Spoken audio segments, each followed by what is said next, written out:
Merci Seigneur Jésus parce que tu es tellement bon, tu es tellement rempli d'amour Seigneur que humainement nous ne pouvons pas comprendre, nous ne comprendrons peut-être jamais, peut-être que le jour où nous te verrons face à face Seigneur. Merci pour ton amour, merci parce que tu es roi des rois Seigneur et parce que tu attends notre louange, tu attends notre admiration Seigneur. Merci pour ce temps dans ta présence Seigneur parce que tu le mérites, tu mérites l'adoration Seigneur. Viens nous conduire maintenant dans l'étude de ta parole, viens transformer nos cœurs Seigneur. Et nous aider à rayonner pour toi, Seigneur. Amen. Amen. Merci à l'équipe de louanges.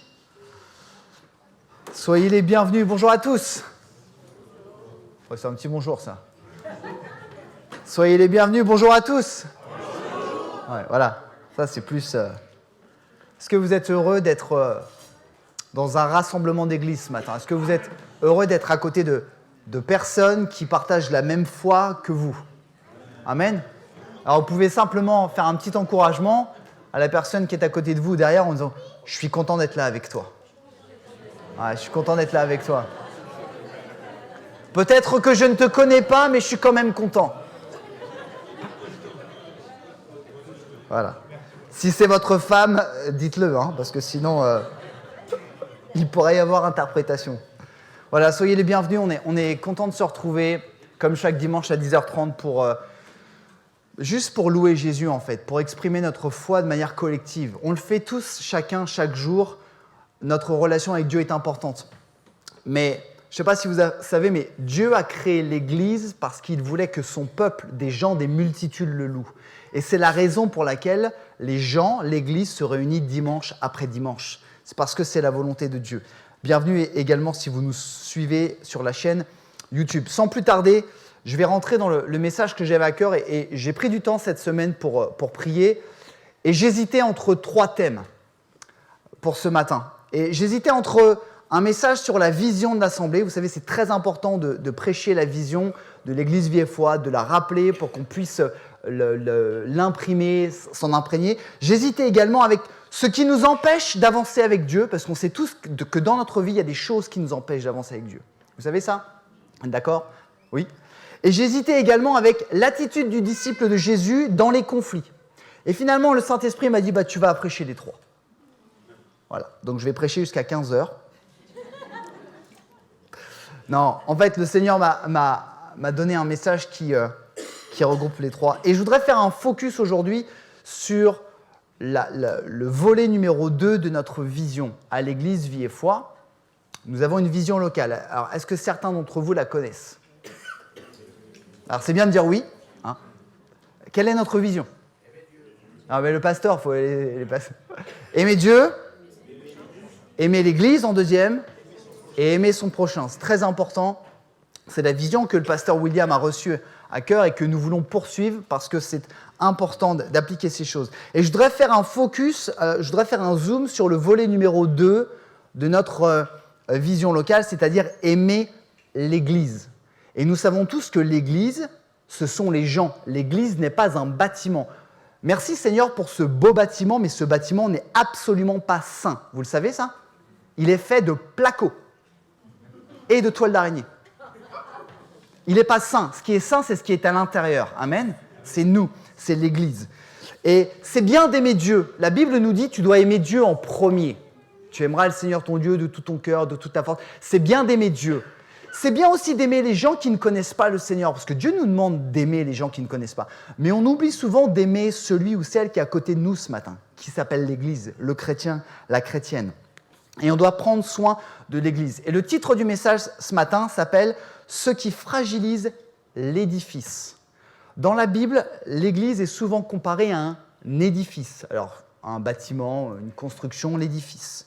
Et je voudrais lire avec vous ce matin un texte dans Éphésiens, l'épître aux Éphésiens, chapitre 2, verset 19, dans la version Louis II. Waouh! Donc, comme quoi le pasteur Mathias ne voit pas que par Bible du Summer. La Bible est un livre dans son intégralité. Ainsi donc, vous n'êtes plus des étrangers ni des gens du dehors. Il s'adresse à des chrétiens, donc à nous. Mais vous êtes concitoyens des saints, gens de la maison de Dieu. Vous avez été édifiés sur le fondement des apôtres et des prophètes, Jésus-Christ lui-même étant la pierre angulaire. Lisons bien le verset 21. En lui, tout l'édifice, bien coordonné, s'élève pour être un temple saint dans le Seigneur. C'est ce qu'on a fait ce matin, on s'est élevé. La Bible du Semeur nous parle de construction, l'édifice, la construction. Et la question que je nous pose ce matin, c'est est-ce que l'édifice aujourd'hui est solide ? Est-ce que l'Église aujourd'hui est solide ? Vous savez, Dieu place Jésus comme la base de l'Église. Vous savez ça, la Bible dit que Jésus est la pierre angulaire. D'accord ? Aujourd'hui, en termes un peu modernes, on dirait Jésus est, je sais pas, la dalle de béton, les fondations. Voilà. À l'époque, il y avait une pierre apparemment qu'on mettait à l'angle des constructions qui tenait tout. Jésus est la pierre angulaire. Pourtant, l'Église aujourd'hui, qui est faite d'hommes, de femmes, d'enfants, de bébés, elle peut être fragilisée. Et vous savez que la santé spirituelle de l'Église, la santé spirituelle de l'édifice, la solidité de l'édifice est capitale dans l'avancée du royaume de Dieu. Comme, je prends un petit parallèle avec du sport, la santé des joueurs d'une équipe de sport est capitale dans la réussite de l'équipe. On est tous d'accord ? La santé de l'Église est capitale dans la réussite de l'Église, parce que Jésus a missionné l'Église, les gens, pour faire quelque chose. Et sans plus tarder, je voudrais aborder un premier point avec vous, qui s'intitule « Le désir de Dieu », c'est une Église, un édifice qui soit solide. Dieu désire que l'Église, c'est-à-dire nous, l'Église soit forte. Amen. Il veut que l'Église soit forte. Dans les psaumes, on peut lire que ton Dieu ordonne que tu sois puissant. Le désir de Dieu, vous savez, c'est que l'Église, elle soit forte, que l'Église, elle soit unie par l'Esprit et que l'Église soit dans l'amour. Mais le désir du diable, c'est quoi ? C'est quoi ? Il y a une anti-sèche derrière. Hein. Faites style, vous ne lisez pas là. Le désir du diable, c'est quoi ? C'est que l'Église, elle soit divisée. Si le désir de Dieu, nous croyons à l'Église Vie et Foi, en Dieu, en Jésus-Christ, et nous croyons qu'il y a Satan, le diable, l'ennemi des croyants, l'ennemi du monde. Et autant le Seigneur, il veut que l'Église soit belle, elle soit solide, elle soit unie, autant Satan veut que l'Église soit fragilisée. On le verra plus tard parce que quand l'Église elle est fragilisée, l'Église elle n'avance plus. Et Satan est heureux de ça. Et en tant que disciple de Jésus, j'ai moi personnellement, et tu as, une responsabilité dans la solidité de l'Église. La solidité de l'Église, ce n'est pas que les pasteurs, les anciens. Tiens, le frère, là, il vient depuis 35 ans à l'Église. Oh, lui, non. Chaque personne ici qui se réclame disciple de Jésus a une responsabilité dans la solidité de l'Église. Est-ce qu'il y a des disciples de Jésus dans cette salle ? 2, super. Amen. On est des pierres vivantes. Alors pourquoi, on peut se poser la question, pourquoi Dieu souhaite que son Église soit forte ? Tout simplement, l'Église, c'est aussi appelé le peuple de Dieu. Amen. Dieu est un Dieu fort, Dieu est un Dieu puissant. Amen. Amen. Dieu, il veut que son peuple il soit fort comme lui. On ne peut pas représenter le Seigneur si on n'est pas fort. Hein ? La deuxième idée, et c'est très important, c'est que l'Église, et ça c'est très important, je voudrais insister dessus, l'Église, nous avons des combats à mener. Nous avons des combats à mener sur cette terre. Et ces combats, nous avons à les mener contre un adversaire de taille qui est l'ennemi, qui est Satan. Et pour que nous menions ces combats, nous devons être solides. La Bible dit que nous n'avons pas à lutter contre la chair et le sang. Est-ce que certains connaissent ça ? Autrement dit, tu n'as pas à lutter contre ton voisin qui ne veut pas couper sa haie alors que tu trouves qu'elle est trop haute. Tu dois lutter contre les esprits, les autorités, les puissances de ce monde. Et l'Église, nous devons lutter contre ça. Et pour lutter contre ça, nous devons être forts. Rappelez-vous de David contre Goliath. David, d'apparence, il n'avait pas l'air fort, c'était un petit berger. Mais spirituellement, il était fort. Il n'a pas lutté contre la chair et le sang, parce que s'il avait dû lutter contre la chair et le sang en voyant Goliath, il serait parti en courant. D'ailleurs, vous et moi aussi. Ouais ? Non, il y a des braves ici ? Mais parce qu'il luttait contre les puissances, il était rempli de l'Esprit de Dieu, il a battu Goliath. Et la solidité, vous savez, la beauté, la force de l'Église, elle s'obtient par l'unité de l'esprit. Et l'unité de l'esprit, du Saint-Esprit, il s'obtient par l'amour. On lit un texte ensemble dans Éphésiens, chapitre 4, verset 3, version Bible du Summer, encore Paul qui parle à des chrétiens. Efforcez-vous. Efforcez-vous, ça veut dire que c'est difficile. Hein. Efforcez-vous. Est-ce qu'il y en a qui s'efforcent de se lever le matin pour aller au boulot? Voilà, gardez ça en tête. Gardez bien ça en tête. Efforcez-vous de conserver l'unité que donne l'Esprit, le Saint-Esprit, dans la paix qui vous lie les uns aux autres. Il parle à des gens d'une église, là. Efforcez-vous de garder ce lien de l'Esprit par l'unité de la paix. Une église unie, c'est une église qui est efficace et qui avance. Si vous avez lu un livre dans la Bible qui s'appelle « Les Actes des Apôtres », il nous est dit que, je crois qu'on peut l'afficher aussi, s'il te plaît, Lucille, je crois que je l'ai mis, il nous est dit, Acte 9, 9, « L'Église était en paix dans toute la Judée, la Galilée et la Samarie, s'édifiant et marchant dans la crainte du Seigneur. Et elle s'accroissait par l'assistance du Saint-Esprit. » Regardez la dernière phrase, « L'Église s'accroissait. » Est-ce qu'il y en a qui ont à cœur ce matin que l'Église, elle s'accroisse? Moi, j'ai vraiment à cœur. Mais revenons au début. L'Église était en paix. Et le terme grec de paix nous dit la paix entre les individus. Autrement dit, si l'Église n'est pas unie dans l'amour et forte, elle ne s'accroissera pas. Et la Bible est très claire là-dessus. Le premier point, c'est que Dieu désire que son Église, elle soit forte, elle soit unie et elle soit dans l'amour. Mais le deuxième point que je voudrais aborder avec vous ce matin, c'est que le problème majeur, c'est que l'Église est encore dirigée par la chair. L'Église est encore trop dirigée par la chair. De tout temps, et j'insiste là-dessus, pas qu'aujourd'hui, de tout temps, il y a eu des fragilités dans l'Église. Pourquoi ? Parce que l'Église, elle est faite d'hommes et de femmes, et que nous fonctionnons toujours grâce à des mécanismes charnels, des réactions charnelles, et pas des réactions spirituelles. Il y en a qui sont d'accord avec ça ? Ouais. On a souvent des réactions charnelles et pas spirituelles. On mène un combat, j'en parlais avec une sœur cette semaine, on mène tous un combat, l'esprit contre la chair, d'accord ? Et le ex-aequo, ça n'existe pas. Dans la vie chrétienne, c'est soit la chair, elle prend le dessus, soit l'esprit prend le dessus, d'accord ? Et souvent, disons-le, admettons-le, la chair, elle prend le dessus dans nos relations avec l'Église. Et on a un double problème. Je dis « on » parce que je me mets dedans.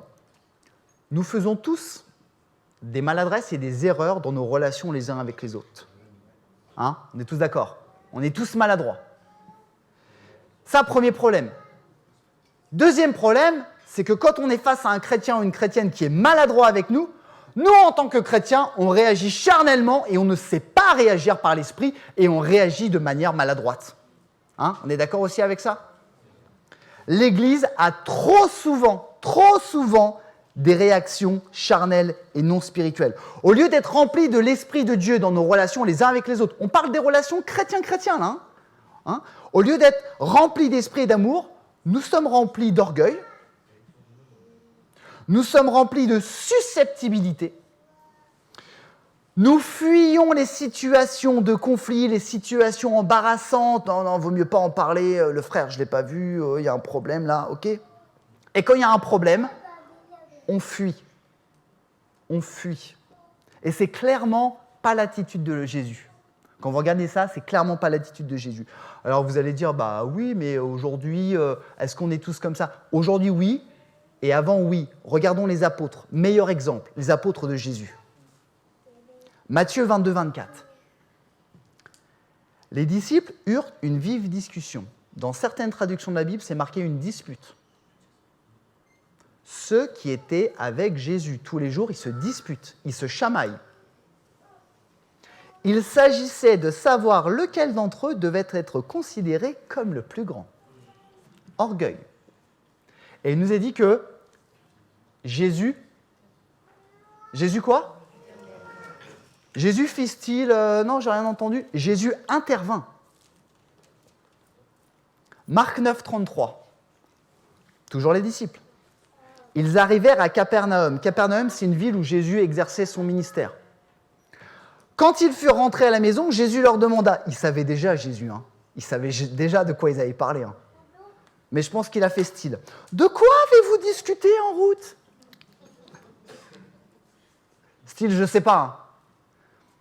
Mais ils se taisaient, car durant le trajet, ils avaient discuté pour savoir lequel d'entre eux était le plus grand.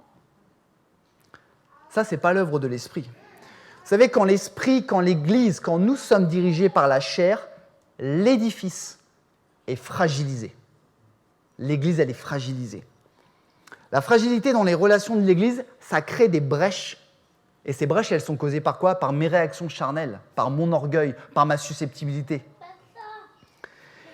Et le diable, Satan, il aime laisser ces brèches s'ouvrir tranquillement, doucement, et après, il s'engouffre dedans. Et là, l'Église, elle fait boum, mais pas boum par l'esprit. Et là, après, elle n'avance plus. Je voudrais partager une image avec vous. Je ne sais pas si tu as pu la mettre. Alors, je ne sais pas si vous voyez bien. J'ai pris une photo de ma maison. Et je ne sais pas si vous voyez au centre de l'image. Vous voyez ce que c'est ou pas? Je ne peux pas vous le montrer, je suis trop petit. Rivelin, viens, je vais monter sur tes épaules. Non, je rigole. Au milieu de l'image, il y a une micro-fissure. Vous la voyez ou pas? Bon. En ce moment, je suis à fond là-dedans. Moi, je suis maçon, micro-fissure, traitement de micro-fissure. Le problème des micro-fissures, numéro 1, déjà, ça m'énerve, moi qui suis maniaque, mais ça, c'est pas un problème. Numéro 2, c'est que la micro-fissure, elle peut s'agrandir. Qu'est-ce qui se passe sur une micro-fissure? En Normandie, il pleut. Oh, don de prophétie, oh, vous êtes trop fort. Il pleut, l'eau peut s'infiltrer, et en hiver, en Normandie, il gèle. Qu'est-ce que fait quand l'eau pénètre dans la fissure et que ça gèle? L'enduit casse. Et le Seigneur m'a beaucoup parlé par rapport à ça. Souvent de loin, oh, l'église, elle est belle. L'église Vieillefoy, tout le monde se fait des tchèques. Avant, on se faisait des bisous. Peut-être un jour, on se refera des bisous. Oh, bien, la louange, le monsieur, là. Très bien. Mais ce qu'on ne voit pas, c'est que l'église Vieillefoy, comme beaucoup d'autres assemblées, il y a plein de micro-fissures. Plein de réactions charnelles, de non-dits, de choses. Et en fait, l'ennemi peut s'engouffrer dedans. Et quand il fait froid, quand il y a un temps de tourmente, quand il y a un temps d'épreuve, ça casse. Et là, vous savez qu'une maison qui est sensible au gel et tout ça, eh ben, elle a du mal à résister et il y a beaucoup de dégâts. Et vous avez vu, hein, une micro-fissure, je suis sûr que vous viendriez devant chez moi, vous ne la verriez même pas. Moi, je vois que ça, mais bon. Vous ne la verriez même pas. Et des fois, quand on se balade dans l'église Vieillefoy, on vient depuis quelques semaines, quelques mois, on se dit, bah, tout va bien ici, les gens, c'est tous des bisounours, hein, ils aiment, tout le monde s'aime bien. Et pourtant, il y a des micro-fissures entre nous, entre certains d'entre nous. Vous êtes toujours avec moi? Oui? Troisième point. La bonne attitude pour conserver la solidité de l'édifice. Vous savez que l'unité de l'Église ne va pas de soi. Vous le savez ça? L'unité ne va pas de soi. La Bible nous enseigne à maintenir l'unité, à la conserver. Rappelez-vous, efforcez-vous d'eux. Hébreu nous dit persévérer dans l'amour fraternel. L'idée de persévérer, c'est percer, c'est d'avancer. Et on va lire Éphésiens 4.4 ensemble, qui nous rappelle bien ça. Paul s'adresse à des chrétiens. Paul pourrait s'adresser à nous ce matin. Soyez toujours, hein, soyez toujours, hein, toujours. Je le dis parce que toujours on le zappe. Soyez toujours humble, aimable, patient. Ouais, c'est pas pour moi non plus patient, ne vous inquiétez pas. Supportez-vous les uns les autres avec amour. Il y a eu des paroles qui ont été données ce matin par le pasteur William Rivelin, notre frère, tout à l'heure. Il a partagé avec le staff une parole sur la liberté d'aimer son frère. Supportez-vous avec amour. Ça veut dire que ton frère, ta sœur, ton mari, ta femme, ton oncle, ton poisson rouge, qui peu importe, à un moment donné, il va t'agacer. C'est sûr et certain. Mais la Bible te dit, supportez-vous avec amour. Vous voulez dire amen à ça? Non, amen, pas oui. C'est dur, hein? Merci, Marcus. Merci, Zachary. Bon, arrête, on s'arrête là. Efforcez-vous de conserver l'unité que donne l'Esprit. On l'a lu tout à l'heure dans la paix qui vous lie les uns aux autres. Verset 4. Il y a un seul corps, un seul édifice, une seule maison, une seule église. Il y a un seul corps et un seul esprit. De même, Dieu vous a appelé à une espérance lorsqu'il vous a fait venir à lui. Autrement dit, s'il y a un édifice, s'il y a une fissure, c'est l'édifice qui prend.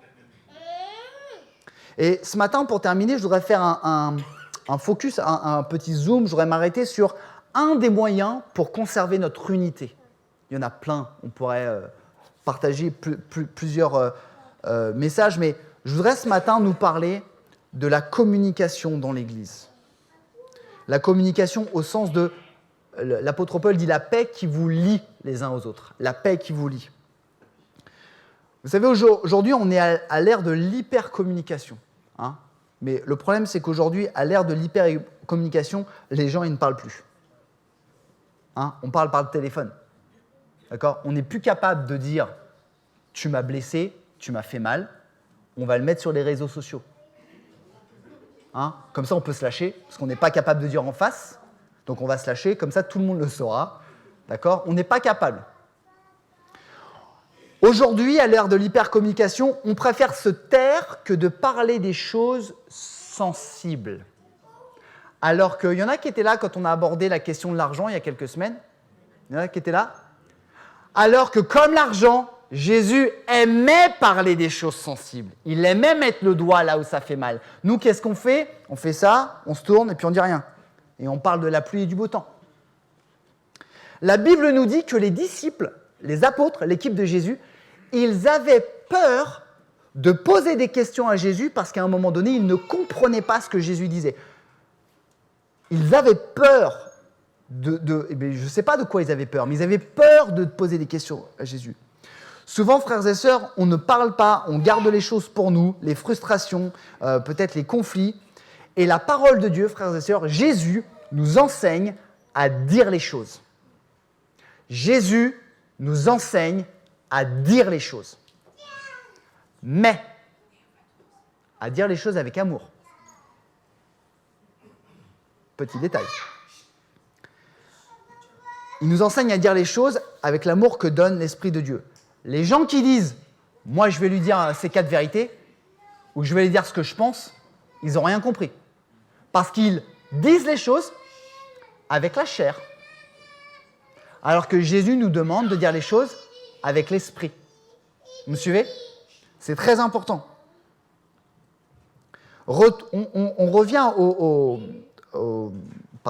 texte qu'on lisait dans Matthieu 22, 24, où les disciples se disputent. Vous vous rappelez le dernier mot ? Jésus intervint. Jésus intervint. Ils sont en train de se pouiller, enfin, se disputer, pardonnez-moi.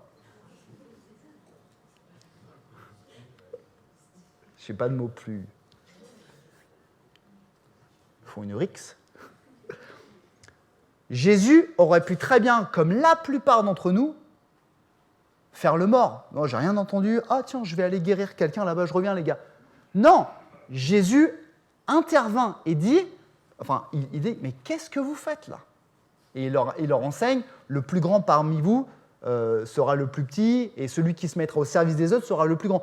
Il règle l'histoire et il intervient. Il dit les choses. Il dit les choses. Nous devons communiquer au sein de l'Église, mais nous devons communiquer par l'Esprit, c'est-à-dire, je dois dire les choses dans le but de faire avancer l'Église, dans le but de régler le conflit, dans le but d'amener le pardon, dans le but d'amener la compréhension, et pas dans le but, vous savez, d'attiser un peu. Je dois dire les choses, mais dans la bonne attitude, sans jugement, sans critique, avec amour. Et le Seigneur nous enseigne à faire ça. Et quand j'agis comme ça, quand le Seigneur me remplit de son esprit, et quand j'agis comme ça, quand je dis les choses, je fais preuve de maturité spirituelle. Parce que je fais le premier pas pour régler le problème. Je fais preuve d'humilité, parce que moi, je fais le premier pas. Combien de fois on a dû se dire « Non, mais c'est pas à moi de venir le voir. Non, c'est pas à moi de. c'est à lui, parce que elle, parce que lui. Et quand nous agissons comme ça, nous participons à la protection, à la solidité de l'Église. Alors maintenant, on va rentrer dans le dur sur les enseignements de Jésus. Accrochez-vous, accrochez-nous. Vous êtes prêts ? Matthieu 18, 15.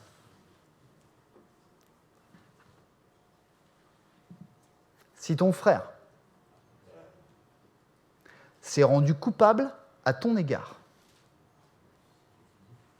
balance-le sur Facebook. C'est pas ça ? Ok. Si ton frère s'est rendu coupable à ton égard,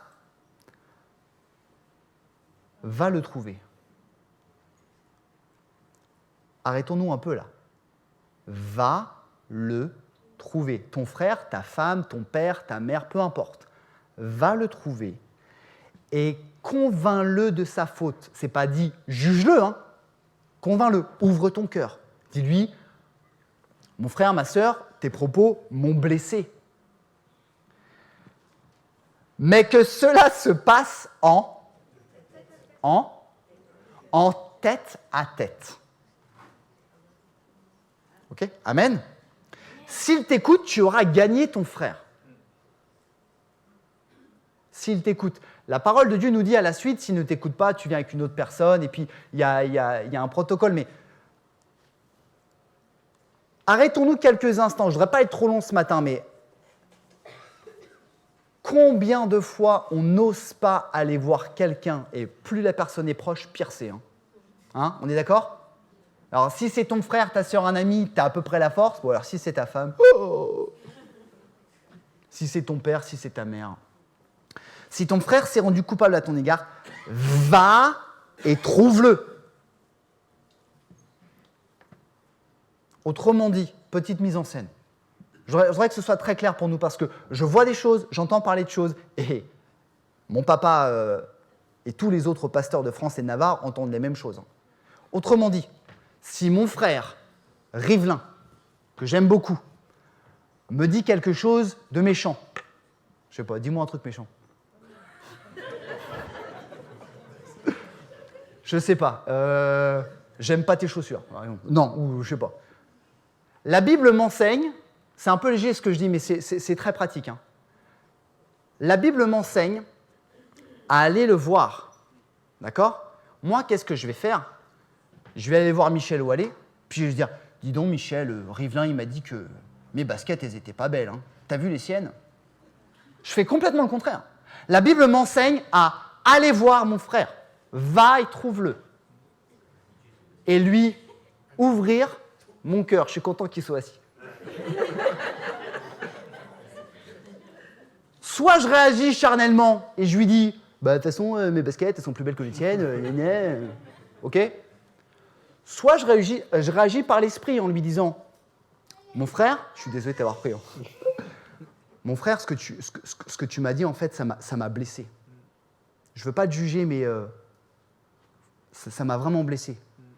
Et si on parle avec l'esprit, si lui, il est rempli de l'esprit, qu'est-ce qu'il va faire ? Qu'est-ce qu'il va faire ? Vas-y, dis-le. Je demande pardon.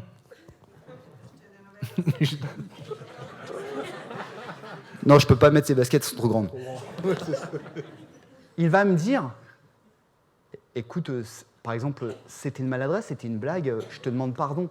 Qu'est-ce qui se passe là ? La fissure, elle disparaît. L'église, elle se solidifie. On prie ensemble. Je rigole sur des paires de baskets, mais bien souvent dans l'église, ça se passe comme ça. Il m'a dit que, elle a vu que, tout ça. Quand ton frère a péché contre toi, va et trouve-le, ouvre-lui ton cœur. Mais c'est dur d'ouvrir son cœur, hein, parce que quand on ouvre son cœur, on se met en danger. Hein. C'est dur pour moi à dire au petit Rivlin, tu m'as blessé. Mais c'est ce que le Seigneur nous enseigne. Et le Seigneur, j'aime le Seigneur. Vous aimez le Seigneur ? Parce qu'il aime exagérer. Il pousse le bouchon encore plus loin. Matthieu 5, 23. Je ne sais pas si Lucille, si on l'a mis. 5, 23. Ouais, merci. Si donc au moment de présenter ton offrande devant l'autel, tu te souviens que Rivlin a quelque chose contre tes baskets, laisse là ton offrande devant l'autel.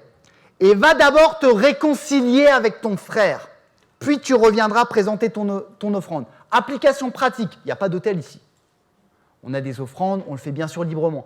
On peut imaginer que je viens un dimanche matin, j'apporte mon offrande au Seigneur, j'apporte ma louange. Et au début du culte, je me rappelle que Rivlin a quelque chose contre moi. Suivez bien, ce n'est pas moi qui ai quelque chose contre lui, c'est lui qui a quelque chose contre moi. C'est bien ce que la Bible dit. D'accord ? Je pourrais dire, non, c'est lui qui a quelque chose contre moi, c'est à lui de venir me voir. Non ! La Bible dit, alors que tu sais qu'il a quelque chose contre toi, attends, va le voir, va lui dire, écoute Rivlin, il me semble que tu as quelque chose contre mes baskets. Moi, j'ai rien contre toi, mais on est devant le Seigneur, l'unité de l'Église, c'est tellement important. Je voudrais juste qu'on puisse se réconcilier et prier ensemble. Vous imaginez la chose de folie que le Seigneur nous demande ? Si tu te rappelles que quelqu'un a quelque chose, va et trouve-le. Et nous, on est tellement orgueilleux. Non, je ne dirais pas, c'est à lui de venir. Frères et sœurs, nous devons faire le premier pas pour assurer l'unité de l'Église. Nous devons être des ambassadeurs de paix. Le désir de Dieu, c'est que l'Église, avec un grand E, elle ait des rapports saints. D'accord ? Pas saint, S-A-I-N-T, saint, S-A-I-N, je crois. D'accord ? Oui, merci pour l'accord. Merci mon frère. Une Église solide et qui reste solide devient de plus en plus solide. Une Église solide qui reste solide devient de plus en plus solide. Amen. Et une Église qui est fragilisée par des micro-fissures, je peux vous dire, alors, qu'est-ce qu'elles font les micro-fissures ? Elles se lézardent. Puis la micro-fissure, qu'est-ce qu'elle fait ? Elle se sépare en deux, puis en trois. Et je voudrais conclure ce matin. Vous savez, l'amour fraternel, on a parlé d'amour. L'amour, ce n'est pas quelque chose de charnel. Il faut qu'on arrête dans l'Église de s'aimer pour nos affinités. On a le droit de s'aimer pour nos affinités. Mais Dieu ne nous demande pas de nous aimer pour nos affinités. Dieu nous demande de nous aimer parce que nous sommes tous rachetés par Jésus. Amen. Faisons bien la différence. J'ai des affinités avec des frères et des sœurs, mais ça n'a rien à voir avec l'amour fraternel. Et cet amour fraternel, on l'apprend de qui ? On l'apprend de Dieu. C'est le Saint-Esprit qui met cet amour dans notre cœur. Je ne peux pas me forcer à aimer quelqu'un si le Saint-Esprit n'est pas en moi. Et je voudrais juste terminer. Vous savez, dans Acte 2, c'est le début de l'Église primitive. L'Église avait le vent en poupe. Les apôtres faisaient des miracles. Et il nous est dit, dans Acte 2, 44, que le Seigneur ajoutait chaque jour à leur communauté ceux qu'il sauvait. C'est quand même merveilleux, quoi. Le Seigneur, il ajoute des gens à la communauté. Sauf que, ce qu'on oublie, c'est que le Seigneur, il ajoutait des gens parce que tous les croyants vivaient unis entre eux et partageaient tout ce qu'ils possédaient. Tous les jours, d'un commun accord, ils se retrouvaient dans la cour du temple, ils rompaient le pain, ils prenaient leur repas dans la joie avec simplicité de cœur. Tout est lié. Et je voudrais juste peut-être qu'on ait un temps, Alex, je veux bien que tu mettes un fond de louange. Et je voudrais juste nous dire, frères et sœurs, ce qui fragilise l'édifice, ce qui fragilise l'Église, ce qui fragilise peut-être même ta vie, ce qui fragilise peut-être même ton couple, ta relation avec tes parents, s'ils sont chrétiens, c'est un manque de maturité spirituelle. Notre responsabilité en tant que disciples, c'est de garantir la solidité de l'édifice. Vous savez, Jésus, il est mort à la croix. Jésus, c'est la base. Jésus a fait sa part. Jésus est la pierre angulaire. La base ne bougera jamais. Amen. La base, elle est éternelle. Mais les murs, c'est nous qui sommes responsables. C'est toi qui es une pierre vivante. C'est moi qui suis une pierre vivante. Et si l'édifice est fragilisé, c'est peut-être ma faute. C'est peut-être ta faute. La question que je nous pose ce matin, c'est si dans ton cœur, si dans ton esprit, tu te rappelles d'une situation de maladresse, de conflit, la question c'est qu'est-ce que tu es prêt à faire ? Est-ce que tu es prêt à t'humilier ? Est-ce que tu es prêt à faire le premier pas ? Est-ce que tu es prêt à dire non, même si je pense avoir raison, je vais y aller en premier parce que ça dépasse mon orgueil. C'est pour l'avancée du royaume de Dieu, c'est pour l'Église, Ça dépasse ma vie. Vraiment, je crois que le Seigneur veut nous rappeler ça. On aime le Seigneur, on aime les gens du dehors, mais on doit aussi s'aimer les uns les autres. Et je voudrais vraiment qu'on puisse prendre un temps peut-être dans la prière maintenant. Un temps peut-être de recueillement, un temps où on sonde nos vies.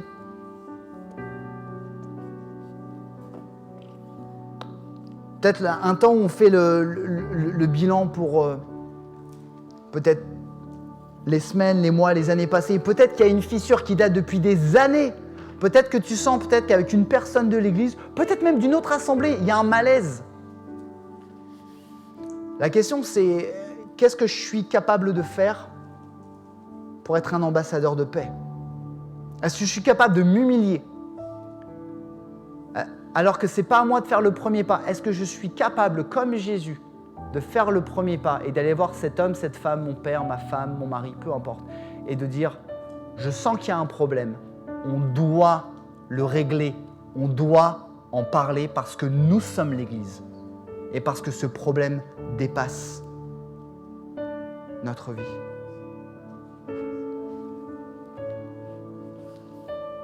Seigneur, je te prie, nous te prions, Seigneur. Et je veux te demander pardon, Seigneur, pour toutes les fois, Seigneur, où j'ai laissé l'édifice se fragiliser par mes réactions charnelles. Seigneur, nous avons besoin d'être remplis de ton esprit. Ta parole dit que c'est à l'amour qu'on a les uns pour les autres que les gens verront qu'on est tes disciples, Seigneur. Et que tu puisses mettre particulièrement cet amour dans nos cœurs. Que nous puissions marcher par l'esprit, même face à une maladresse, même face à une blessure. Seigneur, aide-nous à combler ces brèches. Aide-nous à avancer. Aide-nous à être une église, ton église, forte, solide, unie par l'esprit et par l'amour.